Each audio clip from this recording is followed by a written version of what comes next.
የርሱ ስራ በደንብ ነው የሚገባኝ እኔ ችግር የለብኝም የቀናነትም ችግር የሌለው የመጠራጠርም ስለሌለኝ ይገባኛል አንደርስታንድ አደርጋለሁ ራሴ እንደማሳያ ብጠቅስ እኔ 31 ጊዜ የኔ ቻናል ተዘግቶብኛል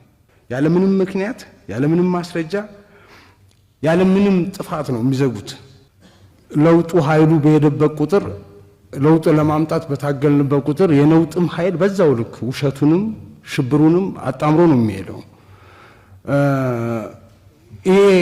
ነገር ደግሞ የሚሆነው በምክንያት ነው በፐብሊክ ኦፒኒየን ነው ሀገር የሚመራው ሀገር የሚፈርሰው በፐብሊክ ኦፒኒየን ነው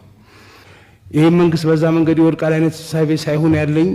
እንቅፋት ይሆናል ሶሻል ሚዲያውን አጣጥለን ንቀን ካለፍ ነው በእያንዳንዱ ስቴፕ እንቅፋት እየፈጠረብን ልክ አሁን አማራ ክልል ያየነው አውት ኦፍ ኖ ሄርዲንግ ነገሮች ተነሱ በሶሻል ሚዲያ ተራግበው እንዴት እንቅፋት መሆን እንደሚችሉ በተግባር አይተናል ስለዚህ መናቅ የለብንም እዚህ ጋር ያይዤ ማንሳት የምፈልገው ሶሻል ሚዲያው ላይ ኮንትሮል የለንም ምንም አይነት ቁጥጥር የለንም የሶሻል ሚዲያው ባለቤቶቹ ያሉ ፕላትፎርሙ ውጭ ሀገር ነው ያለው አብዛኞቹ ሚዲያ ላይ የሚሰሩ ሰዎች ውጭ ሀገር ነው ያሉት እኛ እዚህ ሀገር ውስጥ ያለኑ ሰዎች አለን ፕላትፎርሙ በራሱ በተለየ መንገድ የመንግስትን አቋም ይደግፋሉ ወይም ደግሞ እውነትና ኢትዮጵያዊነትን ያቀነቅናሉ ብሎ የሚላቸውን ሰዎች በተለየ መንገድ ነው የሚቀጣው እዚህ ጋር አንድ ይሄን በጣም አንገብጋቢ አድርጌ ማነሳው በእኛ ሀገር ፖለቲካ ላይ በእኛ ሀገር ትውልድ ላይ በእኛ ሀገር ጣፈንታ ላይ እንደፈለጋቸው መጫወት የሚችሉበት እድል ተፈጥሮላቸው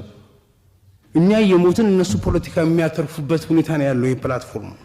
ብጥብጥም ሁከትም ሽብርም ሙሸትም የሚነዛው በዚህ በሶሻል ሚዲያ ነው ይሄን የራሳችንን ፕላትፎርም ፈጥረን ጅምር ነገሮችን ቢያንስ በተወሰነ ደረጃ ሶሻል ሚዲያ የራሳችን ሶሻል ሚዲያ ማንንም የማይፈረጭበት ማንንም መጥቶ እንትን የሚልበት ኃላፊነትም ያለው ሀገር ውስጥ ቤዝ ያደረገ ነገር መስራት የምንችልበት እድል ቢኖር የራሳችንን ሶሻል ሚዲያ በተወሰነ ደረጃ ጀመረ ቢያንስ ወደፊት የምናሰፋው ግን እዚህ ሀገር ውስጥ የሆነ ነገር ማለማመጃ ነገር ብንጀምር እንትን የሆነ ይመስለኛል እዛ መቆጣጠር አንችልም ኦፒኒየኑን ለሌሎች ሰተን እዳውን እየከፈልን መኖር አንችልም ብዬ ነው ማሰበው አመሰግናለሁ